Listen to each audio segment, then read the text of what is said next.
इसके पहले हम लोगों ने एक आर्टिकल किया, वो आर्टिकल थोड़ा बड़ा था, लेकिन उसको समझने में जो पहले के हम लोगों ने वर्क किए हैं उसी पर आधारित था, इसलिए कठिनाई उसमें नहीं होना चाहिए। अब उसी से रिलेटेड प्रॉब्लम कुछ हम करेंगे, फिर उसके बाद आगे की जो आर्टिकल होगा उसको किया जाएगा। लेकिन जो ये क्वेश्चन है जो हम लोगों ने किया है, जो आर्टिकल किया है, उस आर्टिकल में क्या किया गया कि कोई भी हमारा सिस्टम ऑफ फोर्स है, तो सिस्टम ऑफ फोर्स को हम किसी भी पॉइंट के थ्रू एक सिंगल फोर्स आर और एक कपल जी इसमें रिड्यूस करते हैं।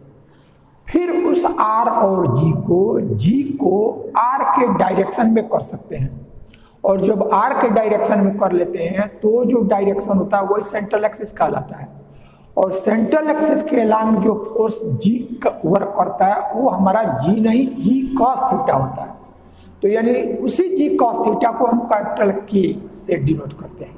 यानी सेंट्रल एक्सिस के अलांग जो सिस्टम रिड्यूस्ड होता है वो हमारा आर के, फोर्स में आर कपल में के, ये वर्क करता है।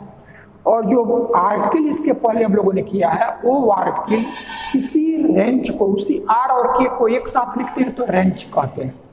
तो सेंट्रल एक्सिस के अलांग जब फोर्स आर और कपल जी का थीटा दैट इज के वर्क करता है, तो जो आर्टिकल हम लोगों ने किया है वो यही किए हैं कि इस आर और के को हम दो फोर्सेस के फॉर्म में इनफाइनाइट तरीके से रिड्यूस कर सकते हैं। यही वर्क हम लोगों ने किया है। तो उसमें हम लोगों ने ए और बी ये डिस्टेंस लिया था, तो ए और बी को चूज करने के हमारे पास इनफाइनाइट ऑप्शन है, इसलिए किसी भी रेंज को दो फोर्सेस में रिड्यूस करने के इनफाइनाइट वे है। तो ये आर्टिकल हम लोगों ने किया है, और उसी आर्टिकल का यूज इसमें हमको करना है। तो कैसे उसको करेंगे, इसको एक बार क्वेश्चन को देखें, फिर हम उस आर्टिकल से रिलेट करके कैसे प्रॉब्लम को करेंगे। क्वेश्चन महत्वपूर्ण क्वेश्चन है, कई बार जब आप आंसर उठाएंगे तो आपको एक क्वेश्चन दिखेगा, तो और थोड़ा सा इसमें समझना है, तो इसलिए इसको एक बार आप केयर करेंगे क्या चीजें दी गई हैं। कहा जा रहा है कि so that the minimum distance between two forces which are equivalent to a given system K R. सिर्फ पहले इतने को समझो, हम ये सिस्टम हमारा के आर है कि यही हमारा जी कास थीटा है और फोर्स आर है। तो जब ये दोनों एक डायरेक्शन में वर्क करता है तो वही हमारा सेंट्रल एक्सिस होता है। यानी सिस्टम ऑफ फोर्स को जो सेंट्रल एक्सिस के अलांग किया गया तब वो के आर आया। तो इस के आर को हमको दो फोर्सेस में रिड्यूस करना है। जो आर्टिकल हम लोगों ने किया है इसके ठीक पहले वो यही किया कि किसी भी सिस्टम ऑफ फोर्स को दो फोर्सेस में इनफाइनाइट तरीके से रिड्यूस करना। तो अब इस क्वेश्चन को उस आर्टिकल से कैसे रिलेट करेंगे इस चीज को समझना है। तो सो that the minimum distance between two forces which are equivalent to a given system KR, जो पूरा हमारा सिस्टम KR है, इस KR को दो फोर्सेस में रिड्यूस करना है। तब हमको ये पता है कि दो सिस्टम ऑफ फोर्सेस को जब दो फोर्सेस में रिड्यूस करना हो तो उसको इनफाइनाइट तरीके से कर सकते हैं। तो जो इनफाइनाइट तरीके से करेंगे, यानी ए और बी को डिफरेंट हम ले लेते हैं, तब इसी में कहा जा रहा है कि the minimum distance between two forces, यानी जो वर्क हम लोग इसके पहले किए हैं कि हमने आर और के इसको हम लोगों ने लिया था जेड एक्सिस के अलावा, और तब इससे परपेंडिकुलर एक लाइन लिया और इसी लाइन को हमने कह दिया था एक्स एक्सिस, ये हमारा एक्स एक्सिस हो गया, और इसी पर कैपिटल ए लिया था स्मॉल ए डिस्टेंस पर, और ये हमारा ओरिजिन आ गया था। इससे बी डिस्टेंस पर हमारा यह कैपिटल बी यह आया था, और यही हम लोगों ने क्या किया था कि ए जेड के पैरेलल यह एक लाइन लिया गया और इसी से थीटा एंगल पर एक फोर्स लिया गया। तो चूंकि ऐसे नहीं बनाया जा सकता, स्पेस में है, इसलिए इसको हमने ऐसे सपोज कर लिया। यही फोर्स हमारा P हुआ जो यह थीटा एंगल पर था, और जो यह B डिस्टेंस पर है तो यह Z है, इसी के पैरेलल, ये हमारा Z एक्सिस है, तो इसके पैरेलल। लेकिन हम यह फोर्स इसके Y के पॉजिटिव डायरेक्शन में लेते हैं, इसको ये जो Y के पैरेलल है और यह Z के पैरेलल, तो इसके ऑपोजिट साइड में फाई एंगल पे लेते हैं, फाई एंगल पे। ये हमारा फोर्स Q हुआ, ये फोर्स Q, ये फोर्स P, ऐसे हम लेते हैं। और यह डिस्टेंस A लिया और यह डिस्टेंस B लिया। तो अब हमको ये दिखाना है कि ये सिस्टम दिया है, ये सिस्टम दिया है, इसको दो फोर्सेस में यदि हम रिड्यूस करें, इस सिस्टम को दो फोर्स में रिड्यूस करें, तो जो मिनिमम डिस्टेंस, यानी हमारे डिस्टेंस डिफरेंट है, तो जब डिफरेंट है तो डिस्टेंस चेंज होते रहेंगे। तो जो इसमें मिनिमम डिस्टेंस होगा, वो मिनिमम डिस्टेंस हमको ये दिखाना है कि so that the minimum distance between two forces, ये जो दो फोर्सेस हैं इनके बीच का जो मिनिमम डिस्टेंस होगा, वो minimum distance which are equivalent to the given system K R, यानी ये जो दो फोर्स हैं जो इक्विवेलेंट इसी के हैं, यानी इसका रिजल्टेंट और ये इक्विवेलेंट है, सेम है। यही हमने आर्टिकल में भी किया था कि इसका x के लॉन्ग कंपोनेंट, y का, z का और इसका भी, और तब उसको इक्विवेलेंट कर लिया था, इक्वल कर लिया था। तो यानी इस सिस्टम ऑफ फोर्स को इन दो फोर्स में यदि हम रिड्यूस करें तो इसके बीच का जो मिनिमम डिस्टेंस होगा, अब देखो ये दोनों फोर्स है कि which are inclined at a given angle to alpha is 2k by r cot alpha। अब यह फोर्स है और ये फोर्स, यानी जो दो फोर्स हैं जिनके बीच का मिनिमम डिस्टेंस हमको दिखाना है, ये दोनों inclined at angle two alpha, ये दोनों टू अल्फा एंगल बनाते हैं। तो हमको ये दिखाना कि इसके बीच का जो मिनिमम डिस्टेंस होगा वो इतना होगा, मिनिमम डिस्टेंस। और फिर आगे और दिखाना है दैट फोर्सेस आर, यानी जो ये दो फोर्सेस हैं, ये दोनों forces each equal to R by 2 sec alpha, यानी ये दोनों इक्वल हो जाएंगे, ईच इक्वल, और इक्वल होने के बाद इतना ही होगा। यानी टोटल जो आर्टिकल की गई थी उससे इस क्वेश्चन को रिलेट करो कि हमारा यह रेंज है, यानी पूरे सिस्टम को सेंट्रल एक्सिस के एलॉन्ग रिड्यूस किया गया है। तो इसके इक्विवेलेंट दो फोर्स जो आर्टिकल में हम लोगों ने P और Q लिया था, और इसको हम लोगों ने फाई लिया था Y के निगेटिव डायरेक्शन में, तो हमारा दो फोर्स P और Q लिया गया था जो इसी के इक्विवेलेंट हुआ था, और इसके बीच का यह डिस्टेंस A और X के निगेटिव में B लिया था। तो अब हमको इसमें जो दिखाना कि जो दो फोर्स हैं, यदि इनके बीच का एंगल 2 अल्फा हो, इनके बीच का एंगल 2 अल्फा हो, तो इनके बीच का जो मिनिमम डिस्टेंस होगा जो इसके इक्विवेलेंट होगा, तो वो मिनिमम डिस्टेंस इतना होगा। और ये जो दोनों फोर्स होंगे मिनिमम डिस्टेंस के स्थिति में, तो ये ईच इक्वल, और वो कितने के इक्वल होगा, r बाई 2 सेक अल्फा, इसके इक्वल होगा। तो अब इसी में P और Q की वैल्यू इक्वल दिखा देना और इतने के इक्वल दिखाना, ये वर्क करना है। और यह डिस्टेंस मिनिमम, ये चीज दिखानी है। तो इस क्वेश्चन में दो चीजें तुमको पहले ही क्लियर करना है, इसके बाद इस प्रॉब्लम को हम लोग करेंगे। पहला चीज क्या कि देखो इसके बीच का मिनिमम डिस्टेंस पूछ रहा है, और ये डिस्टेंस पर है, यह बी डिस्टेंस पर है, तो इसके बीच में डिस्टेंस है। और फिर ये भी कह रहा है कि ये दोनों 2 अल्फा एंगल पर इंक्लाइंड है दोनों। तो इसका क्या मतलब है, एक आपका यहाँ है, एक यहाँ है, और एक अपोजिट साइड में यहाँ है, और इनके बीच का एंगल कह रहा है कि 2 अल्फा। इसका मतलब ये है कि जो यह है, ये थीटा एंगल पर, यदि इसी के पैरेलल यदि यहाँ हम लाइन ले लें, यहाँ लाइन ले लें, तो इस फोर्स और जो इसके ऑपोजिट डायरेक्शन में क्यू है, इनके बीच का एंगल हमारा 2 अल्फा। ठीक है ये, तो ये पहली बार 2 अल्फा, यानी फाई की वैल्यू आपका क्या मिल जाएगा, फाई की वैल्यू 2 अल्फा माइनस थीटा। देखो ये आपका जेड एक्सिस है, और ये आपका थीटा है, यह थीटा है, और इस पर ये इसके ऑपोजिट डायरेक्शन में, यानी ये यहाँ है, ये यहाँ है, इसी के पैरेलल यहाँ इसको एक लाइन ली गई, तो जो एंगल यहाँ से ये जेड के ही पैरेलल ये भी है, तो वही एंगल हमारा यहाँ थीटा आया।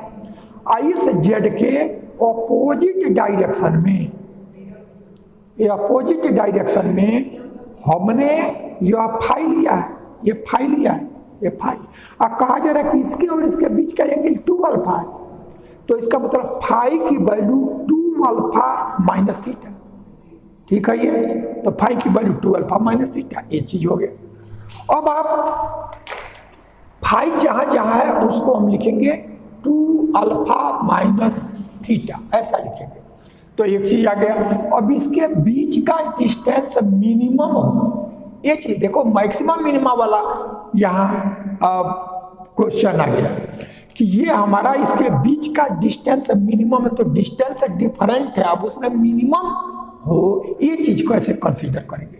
तो इस वर्क को करने के लिए सबसे पहले देखो, चूंकि हमको इस फोर्स P और फोर्स Q को भी निकालना है, तो ये निकालने के लिए वही जैसे आर्टिकल हम लोगों ने किया कि जो गिवन फोर्स है R, उसका x के एलांग, y के एलांग, z के एलांग कंपोनेंट ले लो, और इस फोर्स का भी x के एलांग, y के एलांग, z के एलांग कंपोनेंट लो, इसका भी लो। तो चूंकि इन दोनों का रिजल्टेंट ये है, तो इसका x का सम इसके, ये चूंकि अकेले है, तो इसका x के एलांग कंपोनेंट ये दोनों इक्वल हो जाए, इसका y के एलांग कंपोनेंट और इन दोनों का y के एलांग कंपोनेंट, क्योंकि दोनों का रिजल्टेंट हमारा R होना चाहिए, ये R के इक्विवेलेंट है दोनों फोर्स है, तो यानी R के दोनों का x y z के एलांग कंपोनेंट लो, और फोर्स P और Q का भी x y z के एलांग कंपोनेंट लो, इन दोनों का सम कॉरेस्पॉन्डिंग, इसमें जो x के इक्वल y का, y के इक्वल z का, ऐसे ले लेंगे, और तब ये 4 इक्वेशन हमको मिलेंगे। 2 जीरो हो जाते हैं जो पिछली आर्टिकल की गई थी, जैसे इसका L इसके L दोनों जीरो हो गए थे, इसका X उसका X दोनों जीरो हो गया था। तो ये वर्क हम करेंगे, तो यह वर्क करने के लिए आपको इसका जब रिजल्टेंट लोगे R का, तो x के एलांग ये जीरो हो जाएगा, क्योंकि z R का निकालना है और R cos थीटा होता है, तो ये 90, तो R cos 90 जीरो, और यह y के एलांग भी R cos 90 जीरो, और यह z के एलांग है, तो R और z के बीच का एंगल जीरो, जब ये कहीं डायरेक्शन, तो R cos जीरो, यानी जब यह फोर्स z के एलांग ही है, तो उसका x और y के एलांग कंपोनेंट जीरो है। ठीक है, और ऐसे ही k का भी लेंगे, तो यहां से सॉल्यूशन। इस क्वेश्चन के फर्स्ट पार्ट में आपको आर्टिकल का वही वर्क करना है कि इसका जैसे कंपोनेंट लिया गया था और इसका कंपोनेंट लिया गया था, और दोनों को इक्विवेलेंट कर दिया था, 4 इक्वेशन मिला था, उतना तो सेम आर्टिकल ही कर रही है उसको। तब देखिए क्या करना है इसको, तो according to figure, according to figure, let range k r चाहे r के जो भी लिखो, reduces to, या इक्विवेलेंट लिखा है तो इक्विवेलेंट लिखो, according to figure let the range of k r equivalent to two forces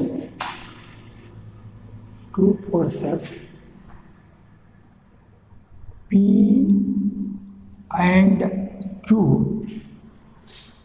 such that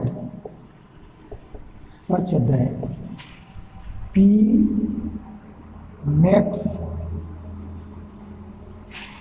angle theta with z-axis and Q makes an angle, जो हम फाई लिखते रहे हैं तो फाई हमारा 2 अल्फा माइनस थीटा हो जाएगा, and Q makes an angle 2 alpha minus theta with Z axis. ठीक है ये, तो इस तरह से ये हम लोगों ने कर लिया। अब इसके बाद से ये भी हम देख रहे हैं कि distance between A and B are A plus B, distance between forces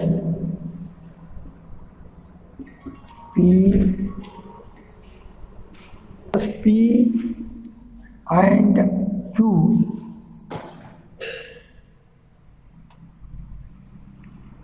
is A plus B। तो जो यहाँ लिया गया उसको एक बार हम लोग लिख लें। तो यह जो फाई है इस फाई की ही वैल्यू हो जाएगा 2 अल्फा माइनस थीटा। ठीक है ये।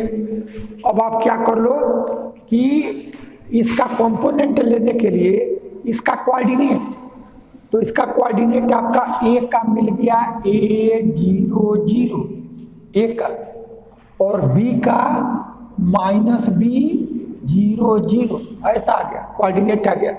और इसका डायरेक्शन कोसाइन चाहिए आपको, तो डायरेक्शन कोसाइन के लिए देखो जो आर्टिकल की गई थी उसी से, ये फोर्स हमारा एक्स एक्सिस से 90 है तो cos 90, तो यल 0, cos 90 मीन्स 0, और ये एंगल थीटा है और ये वाई हमारा जो है इससे 90 पे होगा, तो ये 90 माइनस थीटा, तो यम cos 90 minus theta that is sine theta, और यह तो हमारा थीटा है ही है।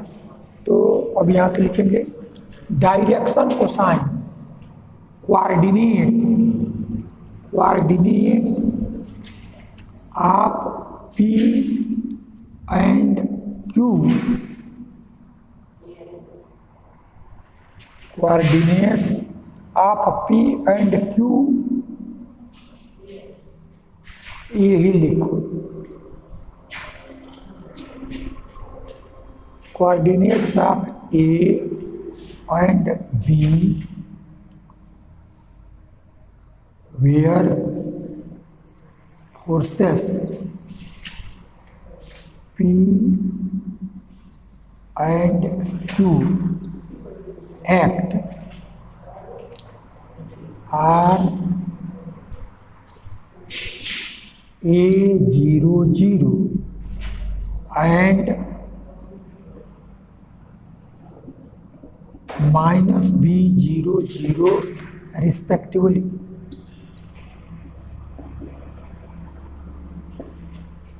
Direction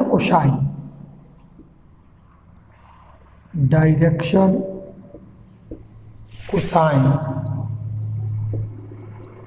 of force P and Q are cos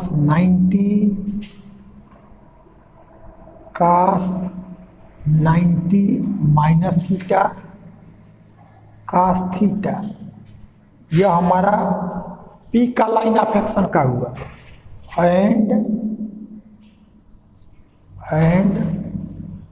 Q का फिर cos 90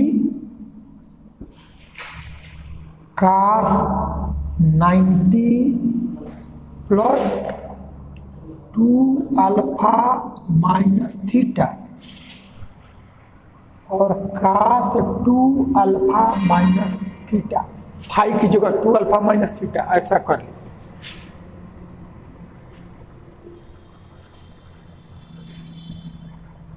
रिस्पेक्टिवली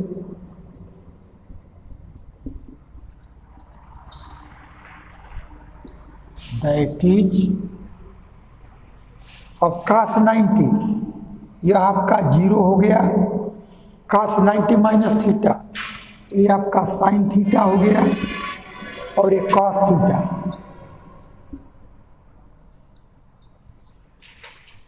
कास 90 फिर 0 और cos 90 plus 2 alpha minus theta, यानी इतने को तुम थीटा मानो तो cos 90 plus theta minus sine 2 alpha minus theta ये आ गया, और फिर यहां से कास 2 अल्फा माइनस थीटा।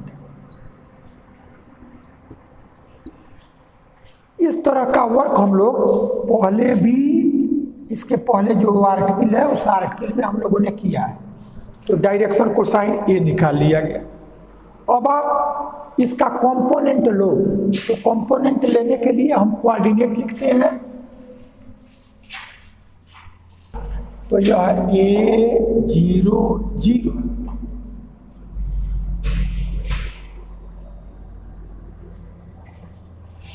A0 0, ये तो हमने इसका लिखा और इसका लिखेंगे तो माइनस B 0 और 0। अब इस पर फोर्स P है, तो इसका जो डायरेक्शन कोसाइन है P का पहला, इससे आप प्रोडक्ट करोगे तो यह 0 और यह P साइन थीटा और यह P कॉस थीटा, P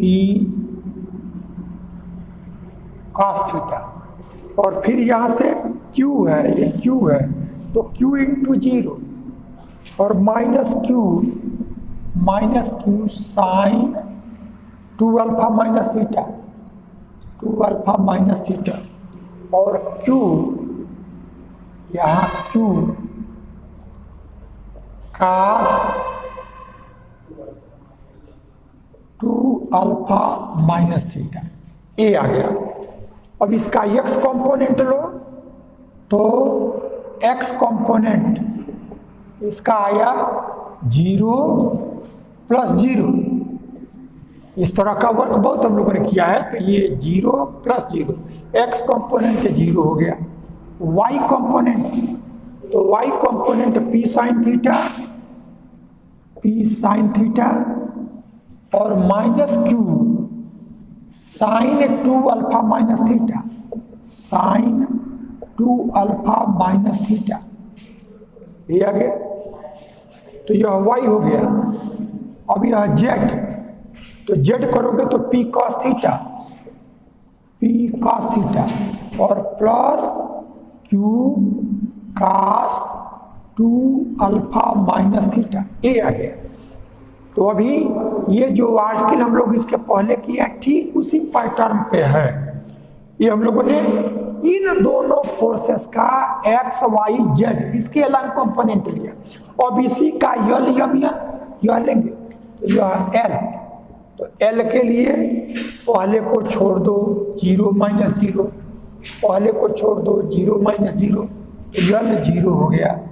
अब M, तो यम निकालेंगे तो बीच वाले को छोड़ो, तो 0 minus AP cos theta minus AP cos theta, तो इसको 0 माइनस AP कॉस थीटा, फिर यहाँ से 0 और plus BQ cos 2 alpha minus theta. ठीक है, ये तो m हो गया। अब यन, तो यन के लिए इसको छोड़ो, तो AP साइन थीटा, और इसके लिए तो माइनस माइनस का product plus BQ sine 2 alpha minus theta ऐसा आ गया। इस तरह से हम लोगों ने इन दोनों फोर्सेस का एक्स के एलांग कंपोनेंट, वाई के एलांग कंपोनेंट, जेड के एलांग कंपोनेंट, एक्स के अबाउट जो मूवमेंट हुआ एल, वाई के अबाउट एम और जेड के अबाउट एन, ये हम लोगों ने कंसीडर कर लिया। अब जैसे इन दोनों फोर्सेस का निकाला गया, वैसे हम जो गिवन रेंज है के आर, उसका भी हम निकाल लेंगे एक्स के एलांग, वाई के एलांग और जेड के एलांग। नाउ components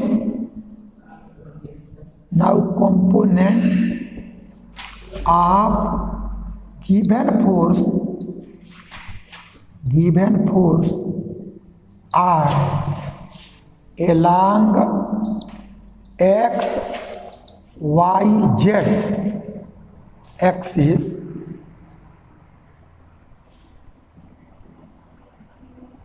are, तो इसका कैपिटल एक्स तो R cos 90 that is 0, capital Y R cos 90 that is 0 और जेड, तो जेड लेंगे तो ये हमारा R cos 0 that is R, A I.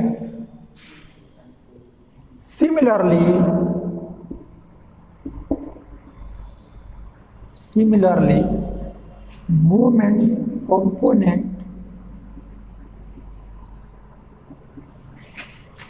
of movement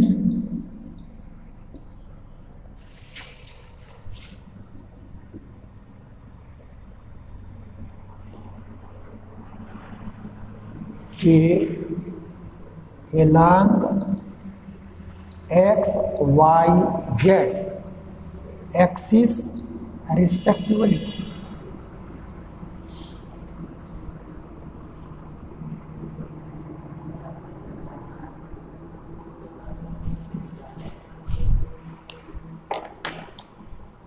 और अब L, तो देखो K cos 90 0, L हो गया 0, M K cos 90 ये भी 0 और N जो हुआ वो आपका K cos 0, तो आपका K ऐसा है। तो यह सेम जो आर्टिकल है, उसी आर्टिकल में यदि फाई की जगह 2 अल्फा माइनस थीटा लिख दो तो ये सब कुछ वही आएगा। तो जो आर्टिकल आप समझे हो वही ये क्वेश्चन में अब तक यहाँ किया गया, उससे हट के कुछ नहीं है। सिर्फ एक ही चेंज हुआ है कि हम उसमें फाई लिखते थे और यहाँ 2 अल्फा माइनस थीटा लिख लिए। वही प्रोसीजर सेम हम लोगों ने रिपीट किया है। तो अब आप देखो कि इन दोनों, ये जो दोनों फोर्स है इसके इक्विवेलेंट है। तो इक्विवेलेंट तब होगा जब इसके फोर्स का एक्स कंपोनेंट इन दोनों के फोर्स के एक्स कंपोनेंट के इक्वल हो जाए। और ऐसे Y, Z, L, M, N, तो अब आगे हम वही लिखने जा रहे हैं कि since forces P Q are equivalent to range KR, therefore अब ये दोनों इक्विवेलेंट है तो दोनों के सेम कोऑर्डिनेट हमारे इक्वल हो जाएंगे, तो उनको इक्वल करो। कंपोनेंट इन दोनों फोर्सेस का एक्स कंपोनेंट ये 0 है और इसका भी 0, तो 0 के इक्वल 0 है, ये कुछ नया नहीं देगा। इसका y यो है और इसका y 0, तो यानी p sin थीटा और minus q sine 2 alpha minus theta ये वैल्यू है। तो इसका y है कोस p और q का, और जो r है उसका y 0 है, तो ये दोनों इक्वल हो जाएंगे। तो यह 0। अब इसके बाद से इसका जेड देखो, तो इसका Z P cos theta, P cos theta और plus Q cos 2 alpha minus theta is equal to, अब इसका जो जेड है वो आपका आर है, तो यह आर ऐसा ले लिया। अब इसी तरह से एक फोर्स का हम लोगों ने ले लिया। अब हमको एल चाहिए, एल चाहिए। में देखिए एल के इक्वल, तो ये 0 इक्वल टू 0, ये कुछ नया नहीं देगा। इसका यम इतना है और इसका यम 0, तो यहाँ से minus A P cos theta plus B Q cos 2 alpha minus theta, तो ये आपका m है और इसका यम 0 है, यह यम और यह यम 0, और फिर यन, तो इसका यन इतना है ए पी साइन थीटा और plus B Q sine 2 alpha minus theta, तो इसका यन और इसका यन के है, तो यह के।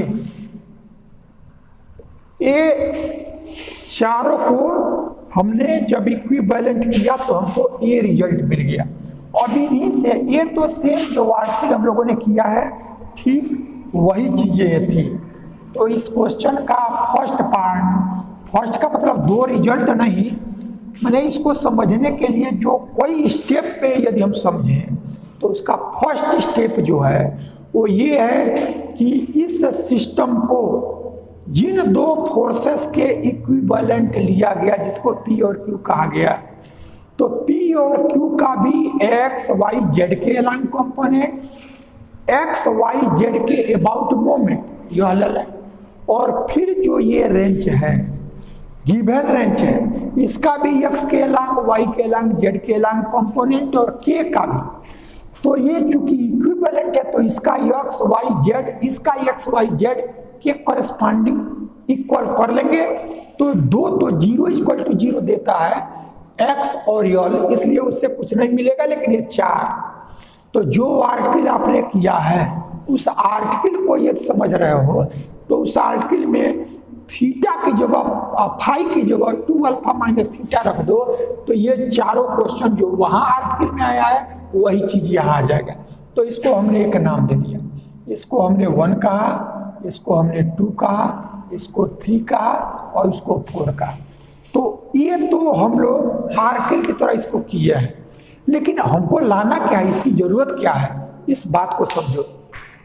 तो सबसे पहले हमको ये जो फोर्स है, ये फोर्स जो यह P और Q है इसकी वैल्यू को लाना है।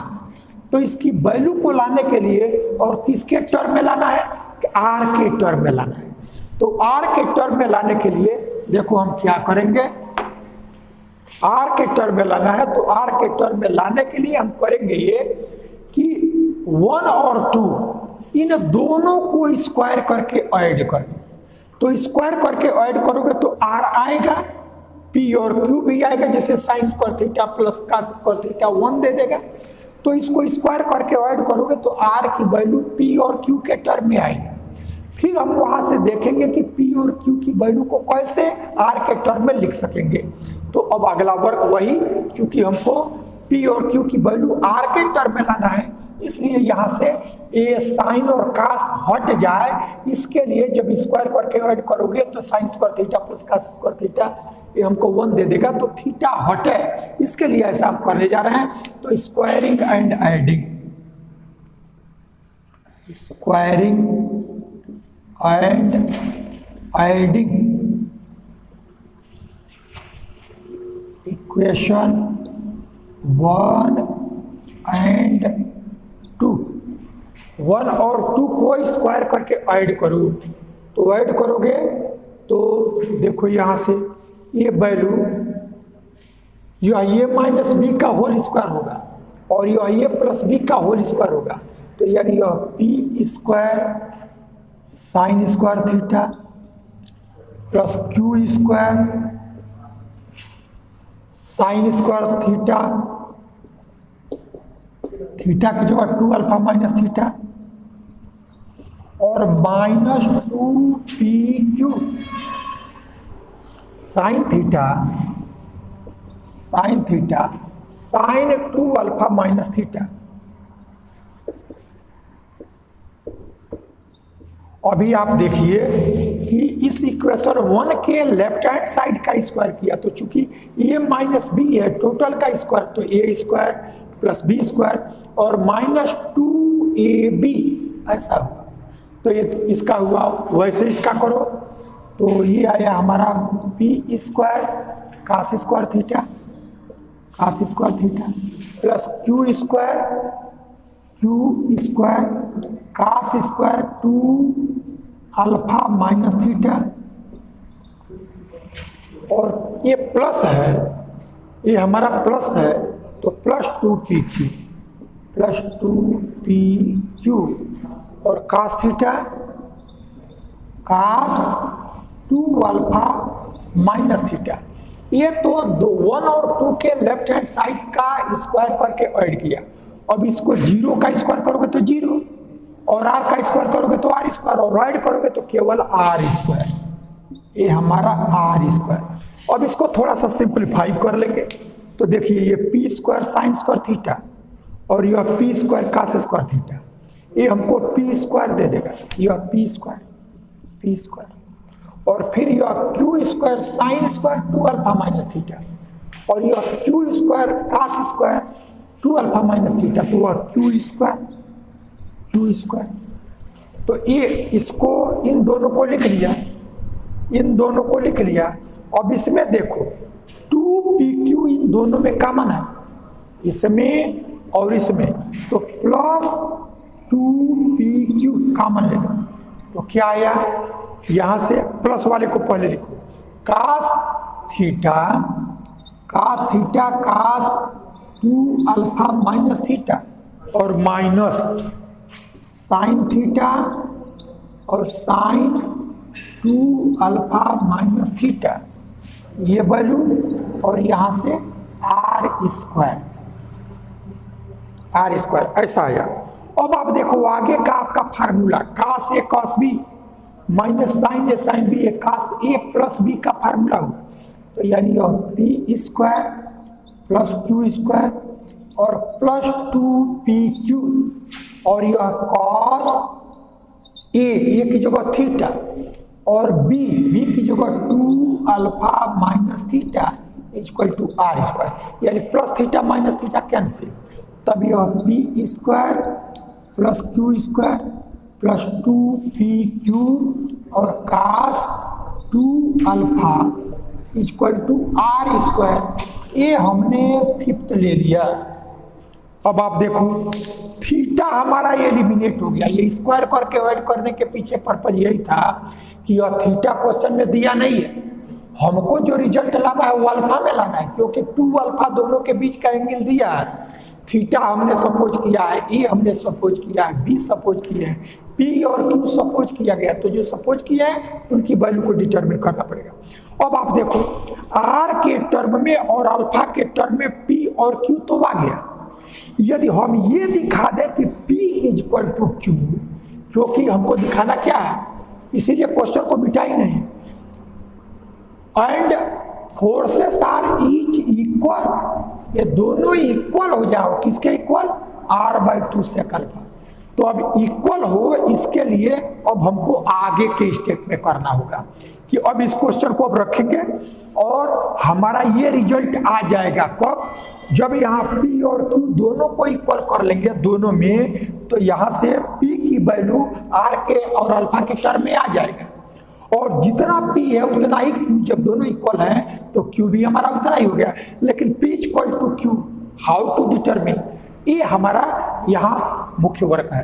तो अब इसके लिए देखो करेंगे क्या, P ये फोर्स P और Q, तो हम इसको इनफाइनाइट वे से इसको रिड्यूस कर सकते हैं, लेकिन हमको वो P और Q चाहिए जो इसके इक्विवेलेंट हो, लेकिन इनके बीच का डिस्टेंस जो मिनिमम देता हो, इसके इक्विवेलेंट में वो डिस्टेंस चाहिए। अब ए प्लस बी ये हमारा मिनिमम हो, तब फोर्स पी और क्यू क्या होगा ये हमको डिटरमिन करना है। तो वह डिटरमिन करने के लिए आप करेंगे क्या, उसको नेक्स्ट स्टेप उसको हम कर रहे हैं। तो देखो अभी तक इस क्वेश्चन का हम लोगों ने 2/3 पार्ट कर लिया है, लेकिन आपने किया क्या है, तो जो किए हैं यदि आर्टिकल कर रहे हो तो उसके अतिरिक्त अभी हम लोगों ने कुछ नहीं किया है। क्यों?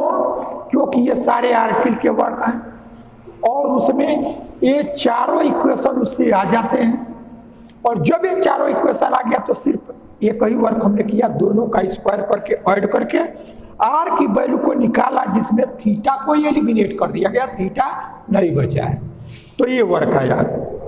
अब इसके बाद आपका जो इस क्वेश्चन का पर्टिकुलर आर्टिकल से डिफरेंट इस क्वेश्चन के लिए जो वर्क है अब वही आपका आगे शुरू होने जा रहा है। तो देखो ए आर की वैल्यू इतना आया है, इसकी हमको जरूरत पड़ेगी, लेकिन हमको इतने की जरूरत, इस चारों इक्वेशन की भी जरूरत है। ए आर कैसे निकाला गया ये हम लोग समझ चुके। अब इसकी वैल्यू है, इसकी हमको जहाँ जरूरत होगी हम इसका निकालेंगे। तो अभी इसको भी हमको लिखते समय इसको मिटाना पड़ेगा, तो इसको हम कहीं अलग लिख लेते हैं। जैसे यह आर स्क्वायर की जो वैल्यू आया है वो आपका P square plus Q square और प्लस 2pq और यहाँ से cos 2 अल्फा, ये इक्वेशन 5 है। ये हम यहाँ लिखे हैं और हमको जब उसकी जरूरत होगी हम उसका यूज कर लेंगे। इसको हम हटाते हैं। अब आप देखो अगला वर्क क्या करना है। पूरे सिस्टम का पीछे आर्टिकल हम लोगों ने किया है, एक क्वेश्चन में इसका यूज भी किया है कि हमारा सिस्टम है, उस सिस्टम में फोर्सेस बेस पॉइंट ये चेंज होते रहे, फिर भी उसका जो सेंट्रल एक्सिस होता है वो चेंज नहीं होता है। तो जब सेंट्रल एक्सिस चेंज नहीं होता है, इसका मतलब सेंट्रल एक्सिस के अलग हमारा फोर्स आर है और हमारा कपल जो है वो के है। ये सिस्टम ऑफ फोर्स के लिए आर और के इनवेरिएंट है, ये हमारा चेंज नहीं होता है। तो जब चेंज नहीं होता है तो हम क्या करेंगे कि अब यहाँ से ए प्लस बी मिनिमम हो, ए प्लस बी की वैल्यू निकालना आसान है, लेकिन हमको ए प्लस बी की वो वैल्यू जो मिनिमम हो ये हमारा अतिरिक्त वर्क हो गया। वैल्यू निकाला और वो वैल्यू जो मिनिमम हो ये निकालना एक और वर्क हो गया। वो वर्क कैसे करेंगे, तो अभी हम स्टार्ट कर रहे हैं जो इनवेरिएंट है, जो चेंज होने वाला नहीं है, वो हमारा आर है और के है। अब ये इनवेरिएंट को क्यों ले रहे हैं, अभी थोड़ा सा कैलकुलेशन करेंगे तब रीजन आपको समझ में आ जाएगा कि इसको क्यों लेके चल रहे हैं। हम अभी आपको इतना ही बता रहे हैं कि हमारा पूरे सिस्टम में जो इनवेरिएंट है उसकी वैल्यू को हम डिटरमिन कर रहे हैं, जिसमें हमारा ए और बी आवे, ए प्लस बी आवे, क्योंकि ए प्लस बी को ही हमको मिनिमम दिखाना है। तब हमने क्या किया कि के आर नाउ वी कंसीडर के आर, ये हमने लिया। अब इस के आर में आप क्या कर लो, ए प्लस बी आपको चाहिए, तो ए प्लस बी चाहिए तो ए प्लस बी से डिवाइड भी कर दो, ए प्लस बी से मल्टीप्लाई भी कर दो, इससे इसकी वैल्यू में कोई परिवर्तन नहीं होगा। ए प्लस बी इससे हमने मल्टीप्लाई किया और ए प्लस बी डिवाइड किया, इससे इसकी वैल्यू में कोई परिवर्तन नहीं। अब आप इसको एक स्टेप और लिखो, इसका प्रोडक्ट कर दो, तो यह के आर और ए पहले से प्रोडक्ट प्लस के आर बी और टोटल का डिनोमिनेटर ए प्लस बी। ये हमारा इनवेरिएंट होता है इसलिए इसको लेके चले हैं। ए प्लस बी से डिवाइड और मल्टीप्लाई इसलिए किया कि ए प्लस बी मिनिमम हो, इसके लिए हमको वर्क दिखाना है, तो हमने उसको किया। अब आपको क्या करना है कि जो ये 4 इक्वेशन थे, अब ये 5 इक्वेशन तक आया, इसको अभी हम 6 ले लिए। इसमें आर ए के आर बी के इसकी वैल्यू को हमको लिखना होगा। तो अब वो वैल्यू कैसे लिखा जाएगा कि हम लोग फिर वही आर्टिकल, समझ लो कि जो आर्टिकल किए है उसका 80% वर्क हमारा इस प्रॉब्लम में सेम है। वही जो 20% जो चेंज होगा वही हम ए लेके चल रहे हैं, लेकिन इसमें भी ए जो वैल्यू है उसको रखना हमारा उसी से। अब देखो एक वर्क हम लोग आर्टिकल में किए थे, क्या किए थे कि इसका जीरो वाला टर्म लो और इसके नॉन जीरो के इक्वल लिखा, और इसका जीरो वाला लो तो इसके नॉन जीरो के इक्वल लिखा। तो यही वर्क हम एक बार फिर करेंगे। तो from one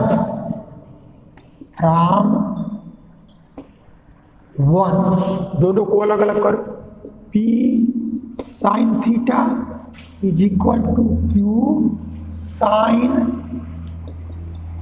2 alpha minus theta, इन दोनों को अलग कर लिया। अब देखो इस जीरो को की वैल्यू को हमको इसके नॉन जीरो का इक्वल दिखाना है।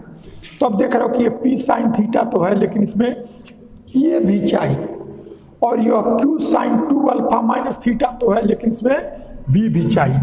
तो इसकी वैल्यू में परिवर्तन ना हो तो ए से जब मल्टीप्लाई करोगे तो ए में डिवाइड कर दो, जिससे इसकी वैल्यू में परिवर्तन नहीं हो, और यही बी से मल्टीप्लाई करो तो वैल्यू में परिवर्तन ना हो, डिवाइड कर दो। ऐसा आपने किया क्यों? इसलिए कि हमको जो इसका जीरो लेंगे तो इसके नॉन जीरो के इक्वल दिखाना है। तो नॉन जीरो में ये है, इसमें बी है, तो ऐसा हमने कर लिया। अब हमको पता है कि 1/2 इक्वल टू 2/4 है, तो न्यूमरेटर का सम और डिनोमिनेटर का सम ये भी सेम वैल्यू देगा, सेम रेशियो। तो ये वैल्यू हमारा ए पी साइन थीटा और प्लस बी क्यू और साइन 2 अल्फा माइनस थीटा और अपान ए प्लस बी, ऐसा आ गया। अब इसी की वैल्यू हमारा क्या है? के। तो इसको इस फॉर्म में इसलिए लिखा गया कि इससे हमारा ये थीटा इसमें रिप्लेस हो जाए और के नॉन क्वांटिटी है उसमें आ जाए। तब यानी यह आ गया के अपान ए प्लस बी, ऐसा है के अपान ए प्लस। अब वही वर्क, अब इसका जीरो लो, इसका जीरो, तो यह फ्रॉम थर्ड हमारा जीरो है, तो A P cos theta is equal to B cube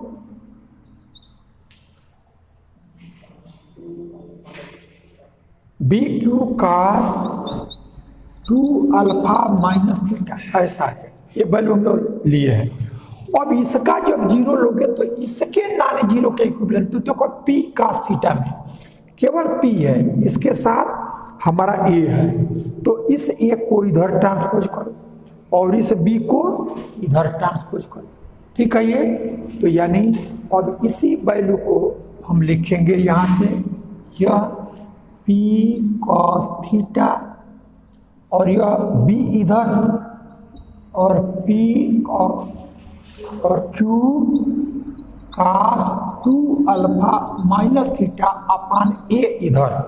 अब देखो, अब इन दोनों को ऐड करोगे तो हमको ये सेम मिल जाएगा और इसकी जगह हम आर लिख सकेंगे।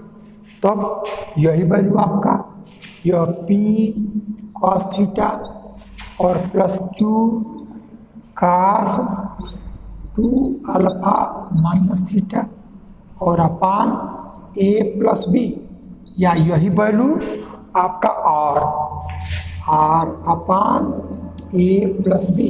इसको 6 तक आया है, इसकी वैल्यू को हमने 7 कर लिया और इसको हमने 8 कर लिया।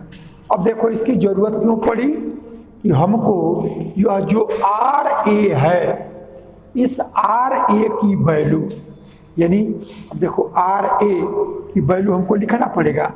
तो जैसे आर यहाँ है तो ए को इधर ट्रांसपोज कर दो, आर ए, तो ये आर ए की वैल्यू हम लोग लिख लेंगे, और के की वैल्यू आपका यहाँ से मिलेगा ये वैल्यू।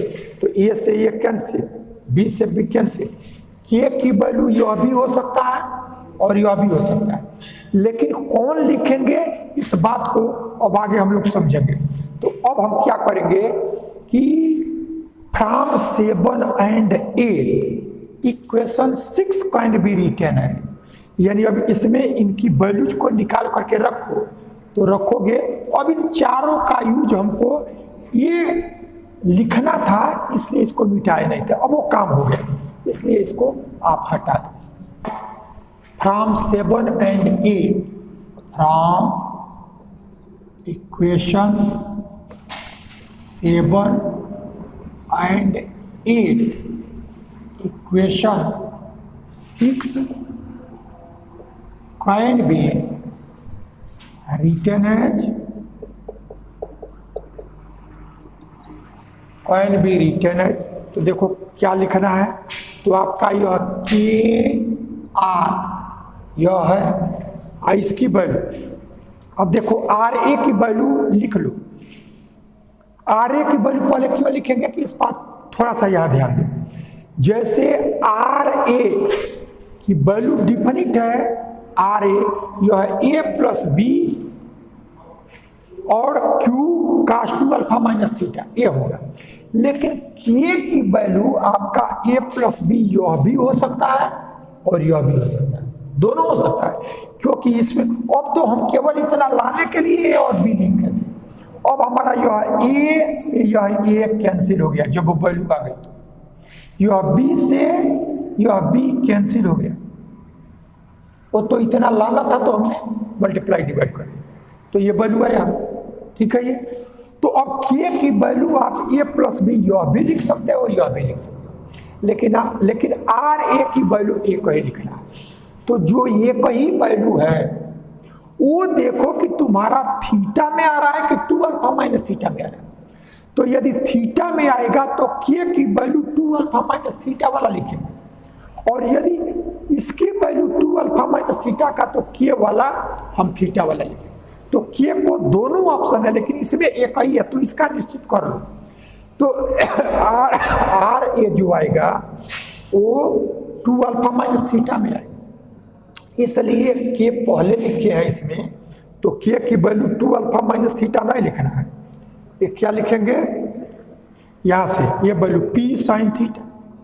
तो अब हमने लिखा यहाँ से यह P sine theta, P sine theta. तो यह के की वैल्यू आ गया। अब आर ए, अच्छा इसमें ए प्लस बी भी आएगा, ए प्लस बी भी आएगा। तो यहाँ से के की वैल्यू तो यह ए प्लस बी और Q sine P sine theta ऐसा है। अब आर ए तो यह क्यू और कास ए प्लस बी यहाँ भी आएगा, तो हम ए प्लस बी का यह लिख लो, ए प्लस बी यहाँ से ए प्लस बी और क्यू कास 2 अल्फा माइनस थीटा, यह तो इतने की वैल्यू निकाला गया। या यूं समझो कि यदि आपका इसमें आर में क्यू आएगा तो इसका हमको पी लिखना होगा, और यदि इसमें पी आएगा तो उसका क्यू लिखना होगा कि पी क्यू हमको यहाँ चाहिए, तो पी क्यू आ जाए। तब आप देखो कि यहाँ से हम लोगों ने इतने की वैल्यू लिख लिया के आर ए, और प्लस अब आर बी का पहले डिसाइड करो, तो ये हमको पी आएगा, तो इसका क्यू, तो यह Q A plus B Q और साइन 2 अल्फा माइनस थीटा। तो के का हमने लिख लिया। अब इसके बाद आर बी, तो आर बी आपका ए प्लस बी और पी कॉस थीटा। यानी हम लोगों ने इस इक्वेशन में एक ही वर्क किया है कि ये वैल्यू रखते समय के की चूंकि वैल्यू ये भी हो सकता है या भी, क्योंकि इसमें ए और बी नहीं है, के साथ ए और बी नहीं है, इसमें हमारा आर के साथ है। तो आर में देखो पी आएगा, आर ए लिखोगे तो देखो इसमें पी आ रहा है कि क्यू, तो जो पी और क्यू में इसके साथ आएगा, तो जो नहीं आया वो इसमें आएगा। तो हम पहले आर ए को डिसाइड किए, तो आर ए तो यह ए प्लस बी क्यू आया इसमें, इसलिए के की वैल्यू हम पी वाला लिखे, ये वैल्यू ठीक है। अब यहाँ से जब इसमें आर बी, तो आर बी में हमारा पी आया है, इसलिए के साथ हम क्यू वाला टर्म लिखेंगे, ठीक है। ये तो ऐसा हम लोगों ने कर लिया। तो जो क्वेश्चन था उसमें हमारा के आर ए प्लस के R B upon A plus B था, तो हम लोगों ने यह के आर ए लिख लिया प्लस के आर बी लिख लिया, और अपान, अब ये प्लस यहाँ आता लेकिन जगह नहीं था तो यहाँ लिखे हैं, और अपान ए प्लस बी ऐसा है। अब यह के आर इज इक्वल टू, अब थोड़ा सा आप देखो, ए प्लस बी इंटू ए प्लस बी का होल स्क्वायर, और यह ए प्लस बी डिनोमिनेटर में है, फिर यहाँ भी ए प्लस बी यानी ए प्लस बी का होल स्क्वायर कॉमन आ गया, और एक ए प्लस बी से कैंसिल हो गया, तो अब आपका केवल यहाँ ए प्लस बी ही बच जाएगा, और पी क्यू यहाँ भी, पी क्यू यहाँ भी। इसीलिए तो के की वैल्यू लिखते समय हम लोग ध्यान दिए कि जिस आर ए में पी आया तो के में हम क्यू लें। अब यह पी और क्यू, यह भी पी क्यू और पी, ये बाहर लें, पी क्यू ये बाहर है। अब जो बचा उसको देखो क्या है, तब हमारा यह आया साइन थीटा और कास 2 अल्फा माइनस थीटा और प्लस कास थीटा और sine 2 alpha minus theta.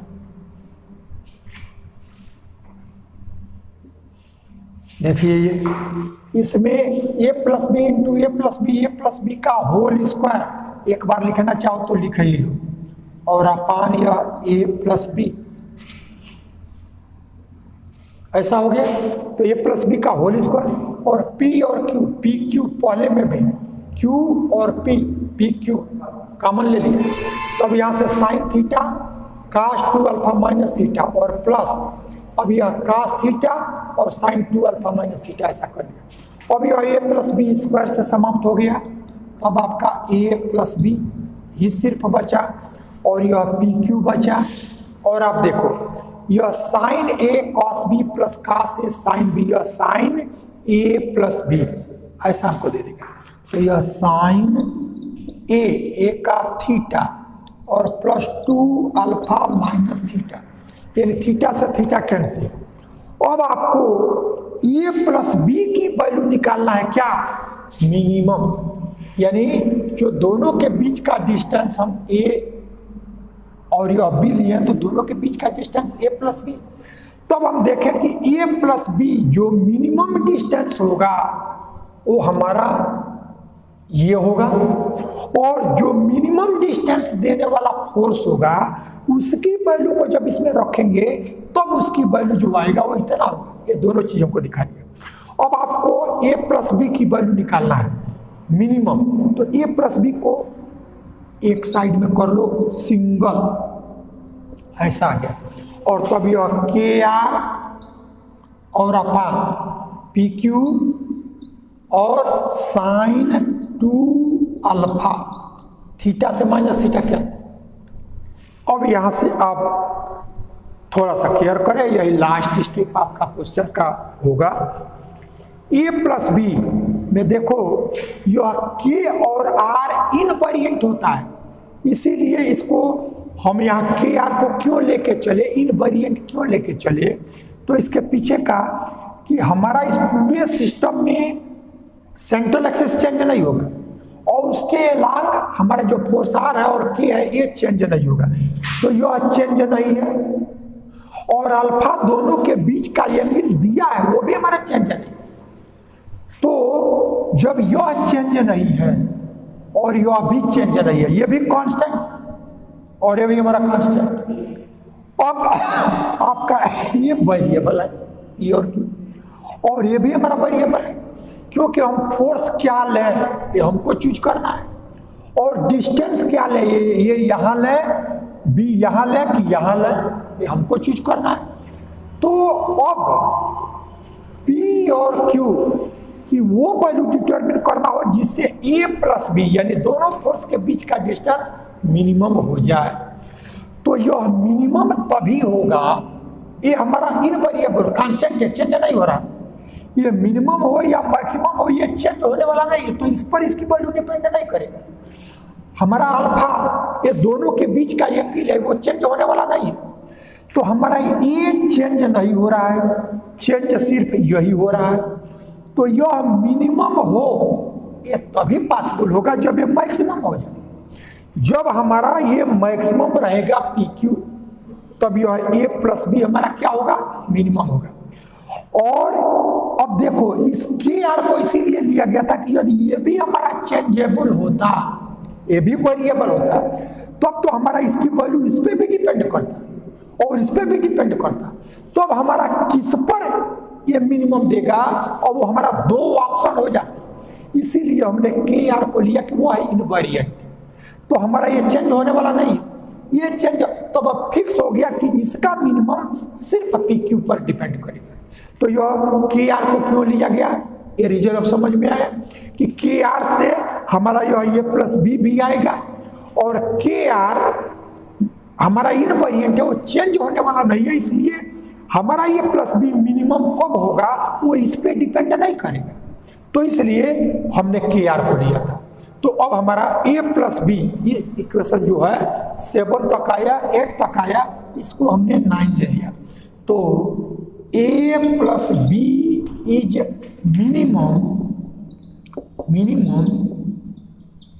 If P Q is maximum. P Q हमारा मैक्सिमम हो तब हमारा ए प्लस बी जो होगा वो मिनिमम होगा। अब हम डिटरमिन करेंगे कि पी क्यू हमारा मैक्सिमम कब होगा। तो देखो ये जो हम लोगों ने इक्वेशन 5 लिखा है, इसी से ये हमारा वैल्यू, अब हमको केवल ये 9 की जरूरत है और 5 की जरूरत है। तो अब हमको ये कंसीडर करना कि पी क्यू मिनिमम कब हो।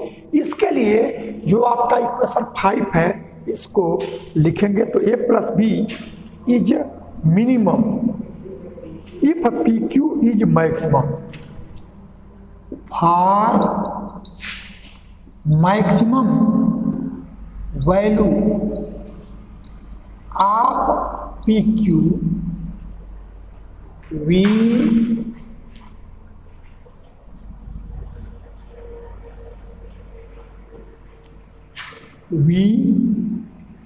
Take equation 5। तो 5 है आपका R square is equal to P square plus Q square plus 2pq और कास 2 अल्फा। अब इसमें आपको करना ये है कि 2pq को सब्ट्रैक्ट करो और वैल्यू में परिवर्तन न हो तो 2pq को ऐड करो। अब हम 2pq को सब्ट्रैक्ट और ऐड क्यों कर रहे हैं, इसके पीछे का रीजन क्या है, तो इस स्टेप को लिख लें। फिर वो चीज़ें जैसे इनवेरिएंट का आपने लास्ट में जब आया तो आपको पता चला, वैसे यहाँ से भी देखो क्या कर लो कि यह P square plus Q square minus 2pq यहाँ कर दो और वैल्यू में परिवर्तन न हो तो प्लस 2pq यहाँ फिर कर लो और 2pq और कास 2 अल्फा इसको लिख लो। अब आप देखो इतना जब आप रखोगे तो यह p माइनस क्यू इसका होल स्क्वायर हो जाएगा, ये वैल्यू ये इतना, और इसमें 2pq कॉमन है, 2pq कॉमन, तो यह 1 प्लस कास 2 अल्फा ऐसा है। अब इस p माइनस क्यू का होल स्क्वायर करो तो ये आ गया R square minus p minus Q का whole square is equal to 2pq cos 2 alpha की वो वैल्यू लिखो जिससे 1 हमारा समाप्त हो जाए। तो अब ये value 2 cos square alpha minus 1, तो यहाँ से प्लस 1 सेकेंड से, तो यह 2 कास स्क्वायर अल्फा के करीब आ गए हैं। देखो यह बढ़ ए अल्फा ये आपका कांस्टेंट है, क्योंकि दोनों फोर्सेस के बीच का एंगल वो दिया है कि वो वही है। तब आप देखिए पी क्यू को हमको मैक्सिमम दिखाना है, तो यह पी क्यू 2 और इंटू 2 4 एक कांस्टेंट है, अल्फा कांस्टेंट है, इसमें वेरिएबल सिर्फ पी क्यू है। तो यह पी क्यू मैक्सिमम तब होगा, इस चीज को थोड़ा क्लियर करो, पी क्यू मैक्सिमम तब होगा जब इसमें से ये सबट्रैक्ट होने वाला वैल्यू मिनिमम हो, क्योंकि इसमें से जितना ही कम घटेगा ये वैल्यू उतनी बड़ी होगी, और जितना ही बड़ा सबट्रैक्ट होगा उतना ही हमारा ये वैल्यू छोटा होगा। तो यह पी क्यू मैक्सिमम तब होगा जब पी माइनस क्यू का स्क्वायर मिनिमम हो, और यह चूंकि स्क्वायर है तो निगेटिव कभी आएगा नहीं, और निगेटिव को छोड़ करके या तो जीरो होगा नहीं तो कोई पॉजिटिव होगा। तो जब इसमें जीरो ही सबसे छोटा होगा, जब ये निगेटिव नहीं होना है तो जीरो ही, क्योंकि पॉजिटिव लोगे जैसे इसमें से जीरो को सब्ट्रैक्ट करोगे तो वो वैल्यू ज्यादा बड़ा होगा, और 1 को 2 को 3 को इसको सब्ट्रैक्ट करोगे तो वो वैल्यू हमारा छोटा होता जाएगा। तो यानी पी क्यू आपका मैक्सिमम तब होगा जब p माइनस क्यू का होल स्क्वायर मिनिमम हो, और जब मिनिमम तब होगा जब p माइनस क्यू जीरो हो जाए, और p माइनस क्यू जीरो हो जाए इसका मतलब p इक्वल टू क्यू। एक बार जो आपको इक्वल दिखाना था वो चीज यहाँ से मिल गई, ठीक है। ये तब वही चीज आगे यहाँ से लिखेंगे, this imply P Q is maximum if p minus Q का होल स्क्वायर इक्वल टू 0। ये वैल्यू हमारा जब जीरो होगा, चूंकि यह निगेटिव नहीं है, निगेटिव होता तो माइनस माइनस मिलकर प्लस हो जाता, तब वो वैल्यू और बड़ी हो जाती, लेकिन ये स्क्वायर है इसलिए हमारा ये निगेटिव नहीं होगा। तो जब निगेटिव नहीं होगा तो जीरो होगा या पॉजिटिव होगा, तो सब्ट्रैक्ट होने में पॉजिटिव से लेस जीरो है, इसलिए जितना ही इसमें से कम घटेगा टोटल वैल्यू उतनी ही बड़ी होगी, और जितना ये बड़ा होगा पी क्यू इसी की वैल्यू है वो उतना ही बड़ा होगा। तो अब यहाँ से P Q is maximum if P minus Q का square equal to 0 or P is equal to Q. ये आपने क्या पाया, यहाँ हमको क्या करना था, a प्लस बी को मिनिमम लाना था, a प्लस बी को मिनिमम लाना था। तो इस मिनिमम के लिए डिनोमिनेटर जितना मैक्सिमम होगा उतना ही ये वैल्यू मिनिमम देगा। तो अब यह मैक्सिमम कब हो ये हमको लाना है। तब इस क्वेश्चन में अब आप देखो जो हम लोग कहे थे यहाँ कि पी क्यू को सब्ट्रैक्ट और ऐड क्यों किया जा रहा है, तो यह जब पी क्यू को 2 के साथ सब्ट्रैक्ट करोगे तभी पी माइनस क्यू का होल स्क्वायर है, और ये सब्ट्रैक्ट किए तब यह पी क्यू आपका पास बचा, ठीक है। ये तो यानी हमने देखा कि यह पी क्यू प्रोडक्ट हमारा पी क्यू मैक्सिमम कब हुआ जब p is equal to Q, यानी जब p is equal to Q होगा तब हमारा ये जो फोर्स होगा वो ये आना चाहिए, यह आना चाहिए, और उस केस के लिए जो a प्लस बी दोनों के बीच का डिस्टेंस है वो मिनिमम हो जाएगा, तो ये इतना होना चाहिए। यानी यह मिनिमम के लिए पी क्यू मैक्सिमम, और पी क्यू मैक्सिमम तो p इक्वल टू क्यू, और p इक्वल टू क्यू तो हो गया, लेकिन ये वैल्यू आपका इतना होना चाहिए। तब आप क्या कर लो कि p इक्वल टू क्यू, आप जो ये वैल्यू इक्वेशन 5 में है इसी में p इक्वल टू क्यू रख करके वैल्यू निकालो। तो नाउ पुटिंग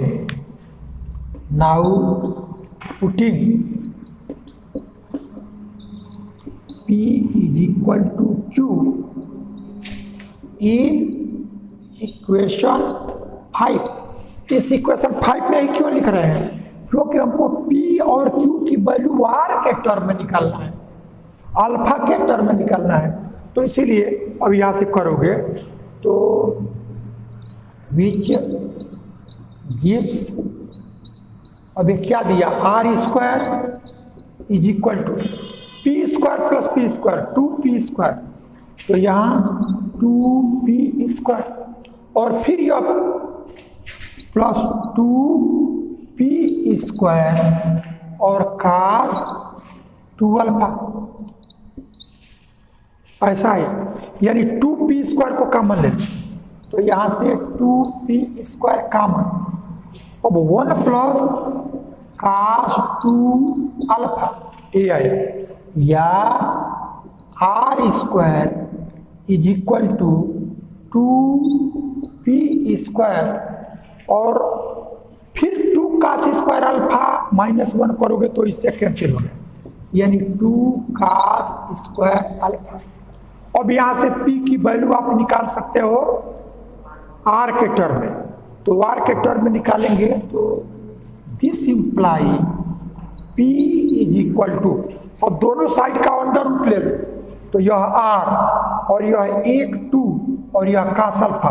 और p की वैल्यू निकालना है तो दूसरे साइड में जाएगा, तो r/2 cos अल्फा, या जब cos अल्फा डिनोमिनेटर में तो वही हमारा sec अल्फा, तो यह p की value r/2 sec alpha. p और q इक्वल होगा, ये दिखा लिया। और तब जो फोर्स p है या q है उसकी वैल्यू r/2 sec अल्फा, ऐसा आ गया, ये वर्क कर लिया। फिर अब हमको दिखाना है कि p और q इक्वल हो तो उसके लिए a प्लस b की मिनिमम वैल्यू इतना होगा। अब इस p के लिए आपका a प्लस b मिनिमम होगा, क्यों? क्योंकि यह pq मैक्सिमम होने पर p = q आया है, और p = q आया है तभी p आया है। और जब pq मैक्सिमम है तो हमारा a प्लस b, जब ये मैक्सिमम तो a प्लस b मिनिमम। तो अब यहाँ लिखेंगे, वो हमारा निकल आया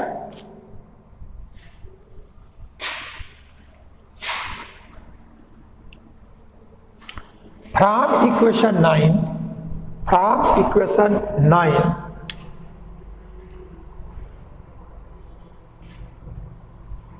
minimum value of a plus b is equal to KR upon P और Q दोनों इक्वल है, तो R/2 sec alpha, R/2 sec alpha ये आया। यह KR/P और sin 2 अल्फा, इसको भी बदल दो, 2 sin अल्फा और cos अल्फा, इसमें बदल डाल।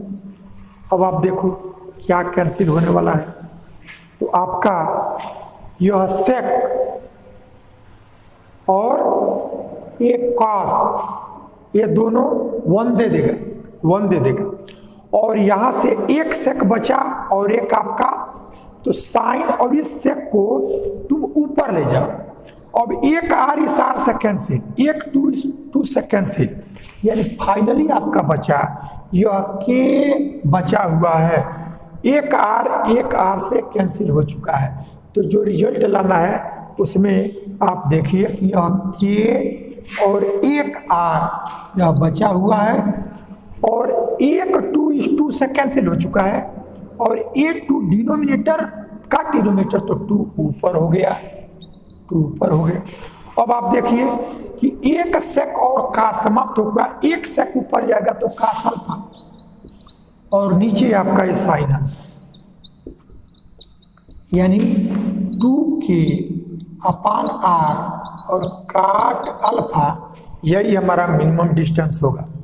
तो टोटल कैलकुलेशन आपने क्या किया, ये आर्टिकल ही हो गया ये भी, लेकिन स्टेप ध्यान में रखो, उस स्टेप को ध्यान में रखोगे तो फिर ये सारे क्वेश्चन आप इजी कर सकोगे। पहला वर्क कि जो हमने यह रेंज था, इस रेंज का एक्स वाई जेड के लॉन्ग कंपोनेंट लो और एक्स वाई जेड के लॉन्ग मूवमेंट लो, और फिर इसका भी दोनों फोर्स का, अब ये कैसे निकालते हैं, सारे वर्क हम लोग कई बार कर चुके हैं। इसका एक्स वाई जेड तो 4 क्वेश्चन मिल जाएंगे, उन चारों क्वेश्चन को लिख लो, ये वही है जो आपका आर्टिकल है।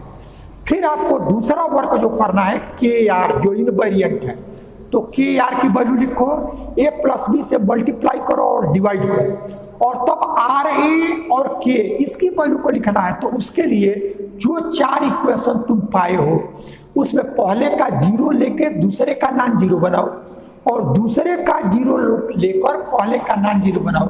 उससे के की वैल्यू और आर ए की वैल्यू, आर बी की वैल्यू जब रख दोगे तब आपका यह इक्वेशन मिल जाएगा ए प्लस बी की यह वैल्यू ए।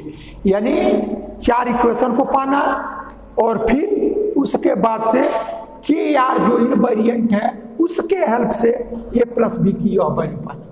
अब यह ए प्लस बी मिनिमम तब होगा जब आपका पी क्यू मैक्सिमम होगा, और पी क्यू मैक्सिमम हो, इस पी क्यू के मैक्सिमम के लिए जो स्क्वायर जो हमने 1 और 2 को स्क्वायर करके लिखा है, जिसको 5 लिखे हैं, इसी से हम 2pq को सब्ट्रैक्ट कर दें, 2pq को ऐड कर दें, तब हमको ये रिजल्ट आ जाएगा। और यह pq मैक्सिमम तब होगा जब ये सब्ट्रैक्ट होने वाला मिनिमम हो, यानी 0 हो।